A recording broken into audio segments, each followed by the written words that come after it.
Okay, well, hello everyone, and welcome to the Ayurvedic Therapist Podcast, where we're going to dive deep into the art of transformation and power of Ayurveda, specifically in premenopause today. And I am your host, Paras Moghtader, and today I am thrilled to be joined by a very special guest. My guest is Larissa Hall Carlson. Larissa was my teacher, actually, and one of my guides at the School of Ayurveda when I started studying Ayurveda. And she's not only a deeply respected Ayurvedic practitioner, but also an Ayurvedic yoga specialist, an end-of-life doula, and a senior faculty member at the Kripalu School. And she holds a master's degree in mindfulness studies and an extensive experience in all yoga things. So Larissa brings a wealth of knowledge. So I'm really excited to see where our conversation goes today. And what I love about Larissa, what I love about you, one of the things I love about you is your compassion and your sattvic way of being and how you just show up with this loving kindness. So thank you so much for being here today, and welcome. Thank you so much, Paris. I'm grateful to be here with you today and to reconnect and go deeper into the Ayurvedic practices that can support so many people who are feeling uncomfortable at this stage of life, really wrestling with challenges and woes and different variations of suffering. And there's just so much that Ayurveda and yoga and mindfulness can do to support folks. So I'm grateful to be here with you. You were such a joy to have in the School of Ayurveda, Kripalu, and always came with such joy in your heart and such a twinkle in your eye and curiosity about the wisdom traditions. And you've spent these years dedicated to living that life and spreading that goodness. So, yeah, I'm glad to be back with you. Glad to be back with you. Thank you so much. Yes, it is true. It's I always remember you saying at school, we live and breathe this stuff. And that's really what Ayurveda is. It's like, it's not just something we know, it's a way of life. It really does change the entire life and the spectrum of life when you really start applying these simple practices that are really, really effective. So, yeah, go ahead. Yeah, it's so much about lifestyle, creating a wholesome lifestyle, a balanced lifestyle. And it really is what I'm most interested in working one-on-one with students and running, retreats and workshops and trainings and such, is helping people change habits, helping people Mhm. to up level their behaviors so that they can really thrive in life. And we live in a culture where there's often that desire for a quick fix. Folks are looking for pills and supplements and surgeries and things to feel better. And sometimes those things are exactly the best medicine. But from the Ayurvedic perspective, this system from India that's, at least 5,000 years old, a system of natural medicine, a system of living in harmony with nature, it's really about how we live, how we spend our energy, how we spend our time. Um, and so I'm most curious about habits and building healthy habits and wholesome habits and most importantly, sustainable habits that help people really feel better. Yes, exactly. And it's in the small habits in our daily rituals, as Ayurveda teaches us, which we call dinacharyas, the daily rituals that we do that carries the secret of our future. It really is.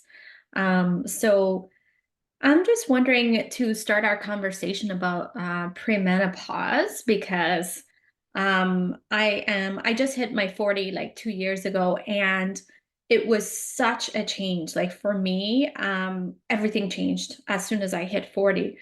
Um, so I am already starting to have some symptoms of premenopause, and probably because I've had a very challenging, stressful life. When I look at my life, it's like there's so much that has happened. I feel like I've lived like 5 lifetimes. But what we're so curious to know, and when I see my clients are mostly women, and they're mostly women who are stepping into their wisdom years, and they tend to struggle with so many different symptoms. So this is, as we know in Ayurveda, this is the transition between coming from Pitta stage of life into Vata stage of life. What is tell us about it? Like, what your perspective on like how this transition starts? What are some of the symptoms we can look for? And what are, the changes that we can have mindfully during this time? Yeah. Yeah, I feel for you getting into some of those initial changes, in the early 40s. I just celebrated my 49th birthday. So I've been in the premenopause, perimenopause cycle for several years. I also started in my early 40s, which is becoming more common nowadays. Just like puberty, a lot of girls are going through puberty earlier now. A lot of women are experiencing perimenopause a little bit earlier than maybe our moms and grandmothers, went through it. And so it's a transition like puberty. The body is really being cooked into a new state of being. It's being transformed. And so hormones are changing just like they did during puberty. But it's sort of in some ways the reverse process, and it's its own unique process altogether. So what a lot of women experience when they're moving into perimenopause is, essentially the uterus is essentially shutting down. That's what's happening, starting to slow down. The system is starting to give warning signs that if there's a desire to have, one more child, now's the time. That's what the system is giving a lot of alerts to that, little ticking clock. And so as the uterus starts to, it's like the kitchen's closing, things are starting to shut down, the lights are turning off a little bit, which is natural and appropriate. What a lot of women start to feel is a change in the monthly cycle. So irregular periods is very common. I've been experiencing a lot of that these last few years. And so, instead of having a flow every 28 or 30 or 32 days, it comes for 2 weeks and then disappears for 3 months and comes back for a week and then comes back 3 weeks later, and it's a a stage where the body's recalibrating. It's resetting, it's shifting its rhythm.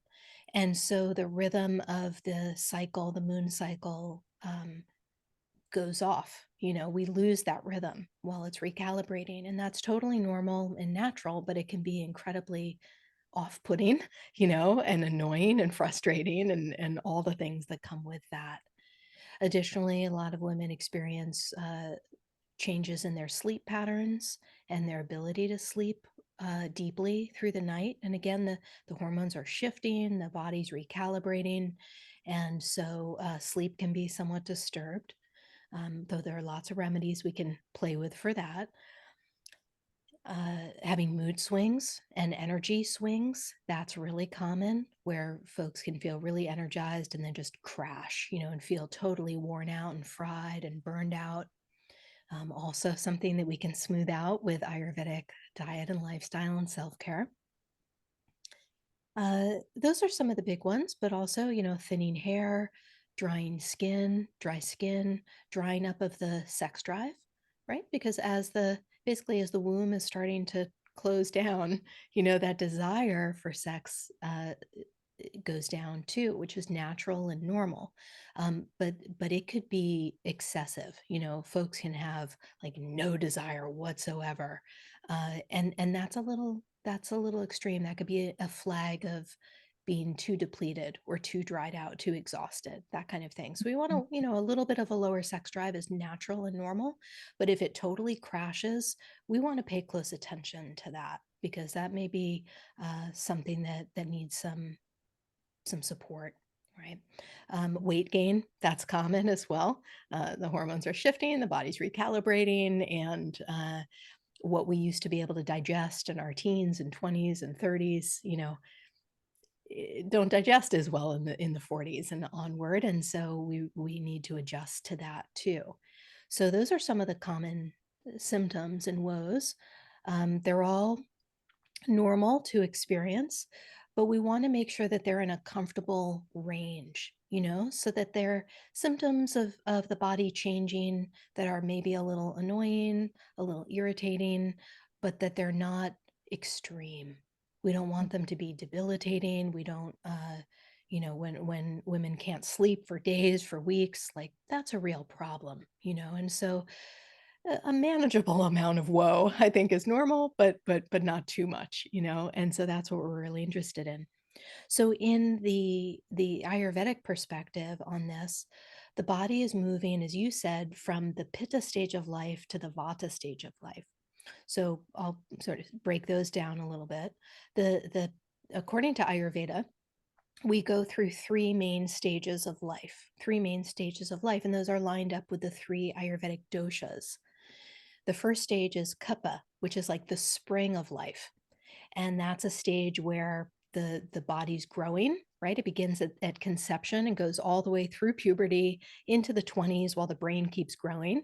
And so that's the spring of life, the time of youth, where there's a lot of spring energy in the body, lots of wet, juicy, a lot of resilience and a lot of power. Kapha is like the powerhouse dosha. And so we experience a lot of that generally in youth. And then around the time of puberty, there's our first transition from the Kapha stage of springtime of life into the Pitta stage of the summer of life, which is basically the active years or the fire years of life. So that begins around puberty. Kapha and Pitta are dovetailing for a while. They're both sort of co-holding the stage of life for a little while. But Pitta basically governs the 20s, the 30s, the 40s, and for many, the 50s as well. And so that Pitta stage of life is governed by fire. And that's the stage of life where we need a lot of fire to get things done, like to go out and maybe build a family, maybe build a home, maybe build a career, build a bank account, build status, to get things done, to take adventures, to follow our callings and life goals. And so that Pitta stage of life, no matter what one's constitution, that Pitta stage of life is really driven by a fieriness, like to be goal oriented, to get things done. It's a very busy stage of life. We call it the active years of life. And then we move around the time of perimenopause and menopause. And for men, andropause, they go through a shift as well. And that can start in the 40s. For many, that the main time of that is in the 50s. And for some, it can be as late as turning 60-ish. But basically, menopause onward is considered the Vata stage of life. And that these are the wisdom years. So Vata is in charge of fall and winter. So we often refer to it as the winter of life. And this is a stage of life that is all about lightness and subtlety. And it's a time where ideally we're downsizing, doing less, going into semi-retirement, retirement, spending more time doing meditative practices, spiritual practices, mindfulness practices, where it's less about doing in that Vata stage of life and more about being. So in perimenopause, what's happening as we're preparing for that shift, preparing for the full shutdown of the reproductive system, essentially. I mean, it's not fully shut down, but we stop being able to procreate. That transition is governed by both Pitta and Vata. Right? It's Pitta sort of still cooking, and then Vata starting to take over. So just like puberty, there are two doshas sort of wrestling for our attention, wrestling for our body. And that, just like going through puberty, can be incredibly challenging because we have to adapt and adjust to what the body is experiencing, what the mind is experiencing. And what that demands for most of us is shifting exercise a bit, shifting our approach to yoga. I know a lot of your listeners are yogis, just like you and I are. A lot of them are yogis. So we change the yoga approach a little bit, changing the diet, and not just the diet, not just what we eat, but really getting committed to when to eat. The timing of meals matters even more, and how we eat, eating mindfully, eating in a relaxed way. And there are a whole host of other practices which we can speak about, but that's an earful, so I'll pause there. But we're really changing from the Pitta to the Vata stage of life.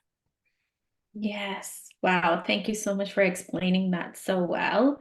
Um, and just want to reflect back, that Pitta, yes, we're in this state of action. This is our fire. We feel powerful. We're building our lives. We're setting up our families. And as that Vata comes in, accepting, I think acceptance of like change and accepting that Vata requires more of our awareness and attention internally. And it is the fall and winter of our lives. So, what do we do intuitively in fall and winter is, we close the doors and the windows and pull out the blankets and make stew and cozy up with our family. And in the same way, the same thing is happening with our lives. And our society encourages completely opposite of that. It's just like, go, go, go, do more. And I often bring up this example of one of my indigenous teachers taught me the triangle of life and how the foundation of this triangle is being, the middle part is doing, and the top part is having, and how we're so busy doing to have, and so many of us have forgotten about that fundamental place of being. So it's just another reminder that as we enter Vata stage of life, Vata is very sensitive. Vata is very like sometimes I call it a butterfly, or like your inner child. It's like having this child inside of you that you need to take care of. And acceptance of this transition is completely normal. Like you were just explaining, it kind of made my body go a little more relaxed when you're like, this is normal. And I'm also experiencing it. Um, so thank you so much for that clarity. And I think a lot of maybe folks struggle with also dealing with the dual doshic thing. It's like, okay, so do I if I'm struggling with Pitta and Vata imbalances, and then my own constitution is something, where do I focus? Where would we start in that That's a situation? great question, Paris. And like you emphasized, accepting that the body is shifting, that life is shifting phases, which is natural and beautiful. Getting into that state of acceptance is really essential here, right? It's really essential, and it's one of the yogic principles, right? Non-attachment to one stage over another, right? So as we shift from the Pitta stage to the Vata stage of life, and two doshas are sort of wrestling for attention, they're wrestling for power essentially in our bodies. It's a time of complexity, right? There's a lot going on. Things are complex, or we could say complicated, in the body. And the Ayurvedic approach to whenever something is complex or complicated, the Ayurvedic approach is to simplify. Mm. To simplify. And that's going to require some discipline and commitment, because we do live in a culture that doesn't value slowing down and simplifying. We live in a culture that says push, push, push, do more, gain more, yeah, and be more productive. And so moving into the 40s and 50s and such, there's still so much going on, for many women. They're, children being raised and starting to take care of aging family members, and, they're maybe getting promotions at work or taking on more responsibility. So it becomes very complicated, very complex. And so finding ways to simplify, that's just essential for thriving and feeling good during this stage of life, because there's just so much going on that we need to prioritize simplicity. So, what does that mean when life is really busy? How do we get that done? We get it done with little choices, little changes, tiny choices throughout the day that add up, that add up. So, things like, when life is busy and chaotic and the schedule is full during perimenopause and menopause, then I would invite folks to be savoring and protecting minutes here and there, mindful minutes, mindful moments, to add up that time of peace and ease in the day. So this is coming back to habits and patterns and lifestyle choices. So I'll give you a few examples. One could be in the commute. So a lot of women are still commuting, and so during the commute, that's an opportunity to drive silently or to listen to something that's very positive and uplifting, to listen to just music that's very soothing, and to use that commute uh, to simplify the day. Whereas what often happens is folks are trying to like pack a lot into the commute and trying to work during the commute, making work calls, thinking about the workday, multitasking, that sort of thing. And that's multitasking it's just terrible during this, terrible in general, but I mean, it's just the worst during this time because the body's already kind of multitasking, right? And so we really want to give the mind and the nervous system and the endocrine system a chance to settle down. So I would encourage folks to have a more mindful commute. How about mindful meals? That's an opportunity for many to slow down and to take a break from working, take a break from the computer, take a break from social media and answering emails and looking at the phone, looking at screens, and to really favor a more relaxed, peaceful, quiet, slow, seated meal time. This becomes even more important when we move into perimenopause and menopause, because we often get digestive woes. That's another main challenge for a lot of women. But the weight gain, toxicity can build up during this time of life, headaches, trouble sleeping, all sorts of woes that can be reduced or avoided and prevented just by eating mindfully most of the time, like really trying to favor that. And so that's shifting habits most of the time. Like it really is. It's not easy to eat mindfully all the time. I know how busy life can be, and with kids and running around and all the things. There's so much happening, but I would really implore listeners to give this a lot of energy over the next few years, like to really pay attention to the meal times and to try to get your meals happening in a way where there's less going on, right? So that you can really focus on nourishing the body and the mind. And what that requires, Paris, is, and modern research has caught up on this, which is really, really exciting. Ayurveda has known this for thousands of years, but modern research has shown again and again that to properly digest food, to properly eliminate waste products, to pull out all of the nourishment from the food, the vitamins, the minerals, from all those superfoods that people want to eat this time of life, to really get that to be well digested, it's essential. It's a non-negotiable that we need to be in the rest and digest nervous system state, the rest and restore nervous system state, the parasympathetic nervous system state. And that state is easy to get into. It just requires slowing down and being more easeful during the meal.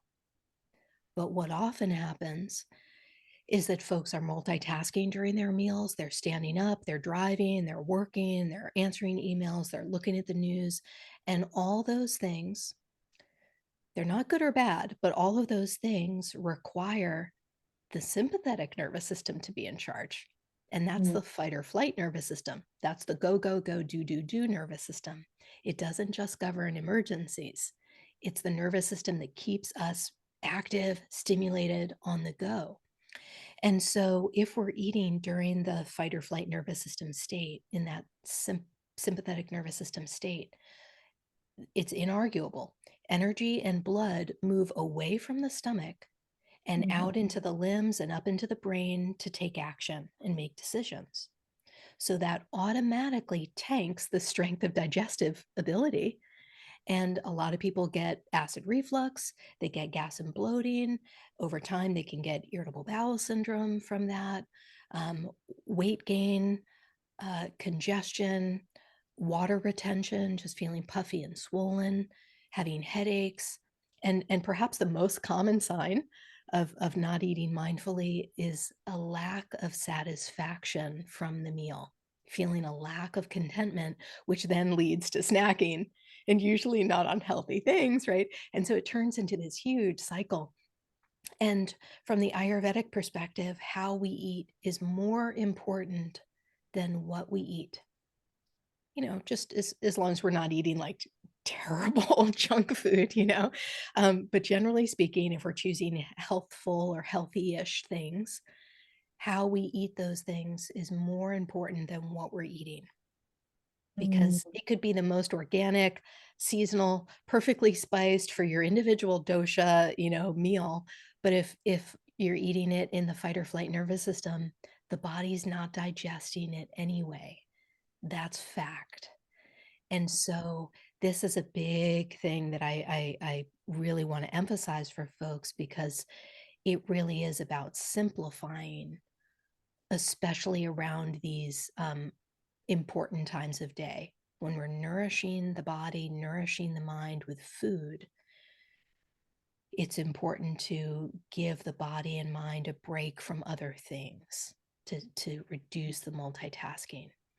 And the good news about this is that it doesn't it doesn't require much time to actually eat a meal, like, especially if someone's like eating at work and they, don't have kids running around or whatever, like, how long does it take to eat a bowl of soup? Like 5 minutes, maybe, a bowl of soup with a side of, quinoa and roasted veggies. Like maybe it takes 10 minutes to get that down, you don't really need a lot of time.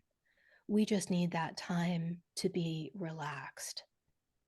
Yeah. One of a recent scientific discovery in this regard says that eating while in the sympathetic nervous system state tacks on about 104 calories to every meal. It's like the body holds an extra 104 calories. I thought that was mind blowing. I saw that on a master class neuroscience course, and it was just fascinating. And it just speaks to what we know in Ayurveda, which is if we're sort of in that fight or flight state, which is kind of like an elevated Vata and Pitta state together, Yes. then what Kapha does is Kapha tries to like bring a little extra water and weight to the situation to ground. And that's exactly what the body's doing. So yeah, so I know that's an earful. What are your thoughts on that stuff, Paris? Oh my gosh, yes. I love beautifully put. Yes, I mean, research is showing more and more that when we are in fight or flight, we cannot heal. We cannot Mm, even hear the mm, person. If we're in a discussion, like the person is not really hearing you. mm, And so for the body also cannot digest things. So I think that's such a simple and profound tip, for people to just, take that 5 or 10 minutes and sit down and really be in a state of rest and restore so that this food can get digested. mm, Um, I also wanted to bring up another thing that I see with a lot of people that are in this stage, a lot of women that come to me. that are doing intermediate fasting, Mm, or they're actually skipping meals mm, and they're really starving their body. mm, Um, and, you know, I just really feel for them because I know they want to lose weight, or it's just become such an important thing to go any way they can to starve their body. And actually, I have a personal experience with this. Even though I have all this knowledge of Ayurveda, mm, when the pandemic happened, I freaked out. I mm, panicked. And I had the yoga studio, and the hot yoga studios were the first things to shut down and the last things to open. mm, And so here's my life gone, all my work, I don't know what's going to happen. And so Vata took over.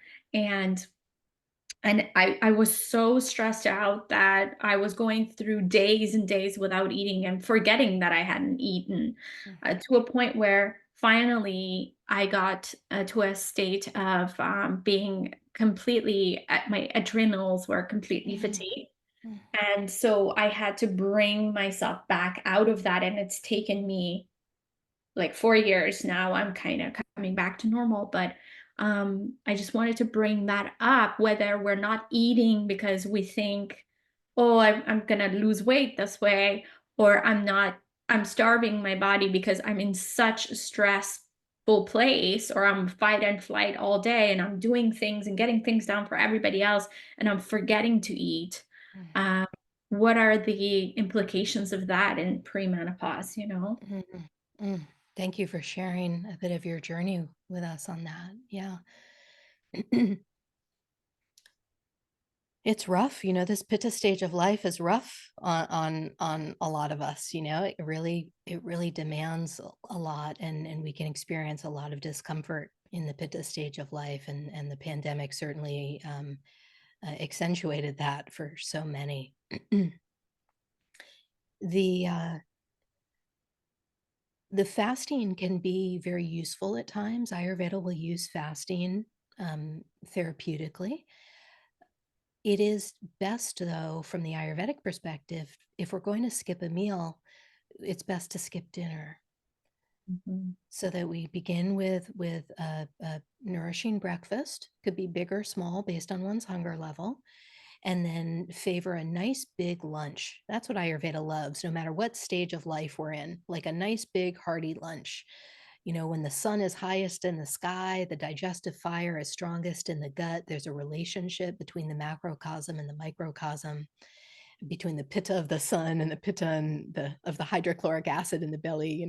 There's a relationship there. And so Ayurveda would say, have a nice big hearty meal for lunch and eat Mhm. some of the more like dense or thick foods during the lunchtime. Like for folks who eat meat, lunch is the best time to have that. For folks who eat dairy, lunch is the best time to have that. Those are thicker foods that are a little harder to digest.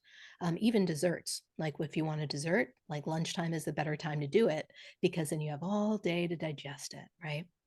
So we like a nice breakfast, a hearty lunch, and then dinner is, let's say supper, the supplemental meal of the day. And ideally, this is small and early.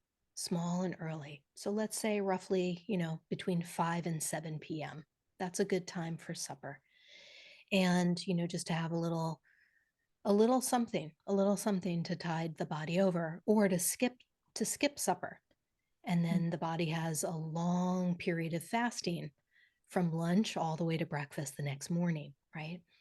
But what a lot of people are doing nowadays is they're skipping breakfast. Some of them are skipping lunch, and then they're having a big Yes, dinner, exactly. right? And they're like overdoing it. They're having a big dinner. They're eating late. They keep it going. They're adding snacking to that, and having a lot of food in the belly at a time of day when the body does not digest that well at all.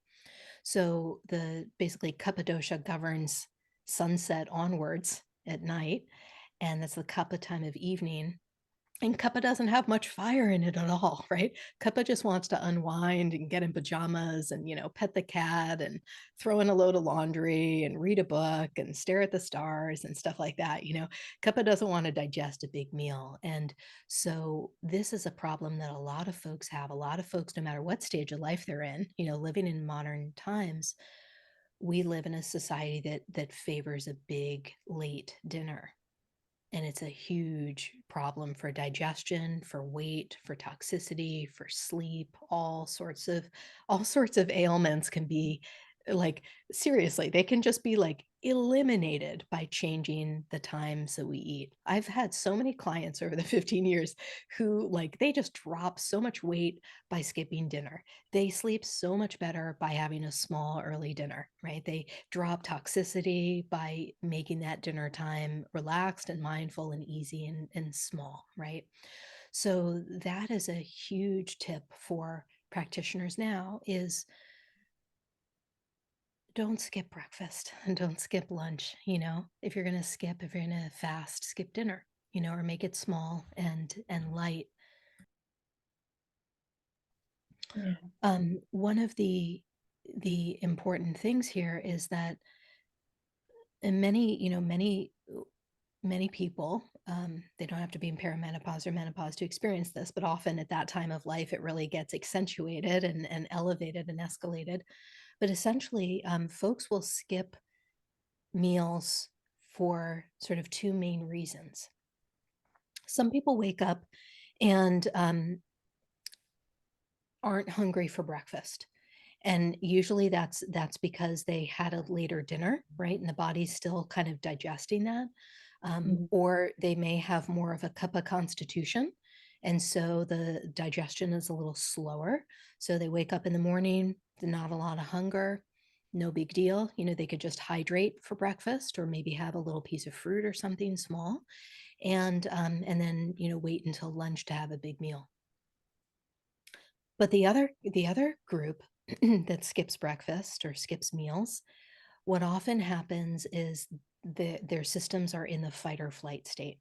They're in that sympathetic nervous system state. They're worried, they're stressed, they're experiencing maybe stress, anxiety, um, basically elevated vata. Yeah. Mhm. And so what happens there is vata is one of the main, it's made of space and wind. And wind is an element that moves, right? So vata is made of space and wind, and it governs all movements in the body mind. And when we're in the fight or flight, that's like an elevated state of wind. There's a lot of movement happening in the nervous system. There's a lot of movement happening in the mind. There's a lot of movement happening in the endocrine system. The hormones are secreting, right? Cortisol, adrenaline to the bloodstream. The HPA axis, which is sort of like the alert system response, is activated. And so the nervous system, the endocrine system, the mind are kind of revved up with wind. We could say they're revved up with vata. Mhm. And what can happen is the little pitta flame of digestion, that little hunger flame in the belly that pitta governs, that digestive fire, the hydrochloric acid, the microbiome, bile, like there's all sorts of enzymes and juices that make up that pitta juice. But think of it as like a fire or a flame in the belly. And that vata wind blows out the flame. Mhm.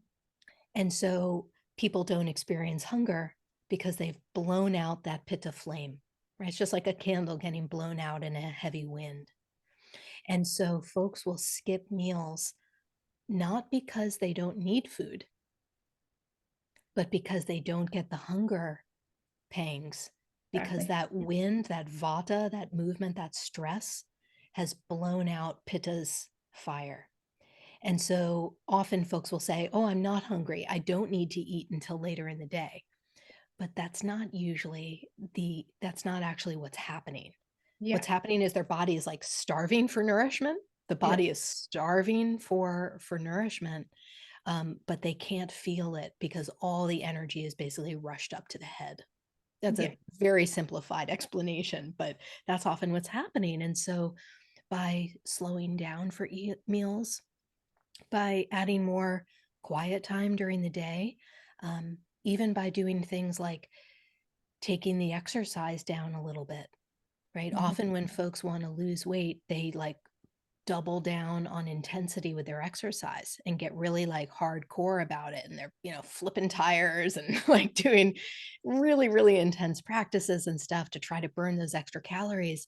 But what actually happens is that backfires and we lose some of the weight, but the system gets so revved up in the fight or flight during those intense exercise practices that the body holds weight. The body holds kapha as a way of self-protection. Now, it would take like a whole other hour of a podcast to like break that down thoroughly and really properly explain that. But the message is Mhm. that, especially in perimenopause and menopause, we want to think about kind of like smoothing off the edges of exercise a little bit. We can still get a good sweat happening. We can still, do a vigorous workout, but bring in some more moderate practices here and there, some more gentle practices here and there. And even in the vigorous practices, take those down just a notch or two so that they're not stressful, they're not stressing, they're not aggravating or irritating. And the body will drop weight and water and toxicity a whole lot faster and much more efficiently when we do the middle path and do more like intermediate level yoga. Go for a jog instead of like a really intense run. Go for a bike ride instead of like a really, really intense spin class. And so if we do things that are just like a nice hot yoga flow, that's not too fast, it's not too loud, it's not aggressive, it's just powerful, right? That's the key. And so that's a very simple life choice or exercise choice that pays off big dividends for women in perimenopause and menopause. It's like, don't push harder, just smooth things off a little, and you'll get a whole lot more of a positive effect. Yeah. Thank you so much for that beautiful explanation. It's very, you put it so simply. It's really um, helpful to hear it in that way. And that makes me remember my own journey again, like of, things are starting to change in my body and the pandemic not helping the situation, And I was so bloated, Mm, and I was like, oh my God, where's this coming from? Because both of my babies were C-section. mm, Um, I had emergency C-sections for both. And so that area has been very tender and very sensitive ever since. And here I am bloated, and I was trying everything to get rid of this bloatiness. And it actually, I kid you not, the time where I felt it leave my body, I was in a restorative yoga class, mhm, and we were on our stomach lying down with like all sorts of blankets and blocks around us. And there's this teacher in Costa Rica that I go to his class, and his voice is so gentle, and his presence just puts me in that, rest and restore state. And I took a breath and I literally felt my stomach go in. And I was like, "Oh my God, are you kidding me?" I said, "Oh my God, I think the bloatiness just left my body." And I thought that was important to mention because here I am doing all sorts of activities and trying to like work my way through this, getting rid of this bloatiness. And all it needed was some gentleness and mm, love and restoration and gentle sound, and then just left my body, and I have been feeling great ever since. mm, So just to your point of saying, when we are experiencing these things, especially as women who work really hard and have so many responsibilities, and we have to spend most of our days in fight or flight, allowing for ourselves, giving ourselves permission to just be in that rest and restore, whether it's the choice of the type of yoga class we choose, or the type of like company we choose to mm, be in. That's another thing for mm, me. I'm at a stage in my life that I'm like, if your company is not cozy and loving for me, I'm gonna say no to that. And so, where can you choose to have that softness, gentleness, sense of warmth and joy and slowing down? I think this is what we talked about in our life together. And I think that's the number one thing that is important, even in restoration and working with trauma, like, small t trauma that we all have in life is slowing down and being heard and being seen. And you can do that for yourself by these small practices, is slowing down to eat your meals, slowing down to just, meditate or walk or nourish your being. Um, and seeing the, ripples that that creates in your life. So Absolutely, absolutely. I love those sharings that you provided and getting a little insight into your journey as well. And it really is remarkable and magical how giving oneself permission to take the restorative class, to go to the gentle class, to take a silent walk in the woods, to sit on a park bench and just gaze at the sky, things like that, to sit and have a quiet meal, to drive with no music on, to take a walk by oneself, things like this. All these little choices really do help us get out of that fight or flight nervous system and back into the rest and restore. And that's what supports longevity and juiciness and clarity in the mind and getting good sleep and feeling strong and empowered. It really is about softening and slowing down. And that's opposite of really what most of the culture is encouraging us to do. And so giving permission to do more of that is really essential. I want to encourage listeners, like, yeah, you don't have to work out in a hard way 7 days a week or 5 days a week or 4 days a week, like balance it out with some downtime, give the system a chance to soften and relax, and you'll feel better faster. That's really essential. And I love that you bring up the company that we keep. We speak about that in Ayurveda a lot, keeping good company, and of course we'll always have, friends and family members who are a little irritating or whatever, but to try to, the majority of the time, favor good, positive company. And the same is true with entertainment, like really favoring shows and movies and podcasts and documentaries and such that are positive, that are uplifting, that are wholesome, that are educational, that are fun, romantic, humorous, joyful, and to really limit the entertainment choices that are aggressive or violent or cruel.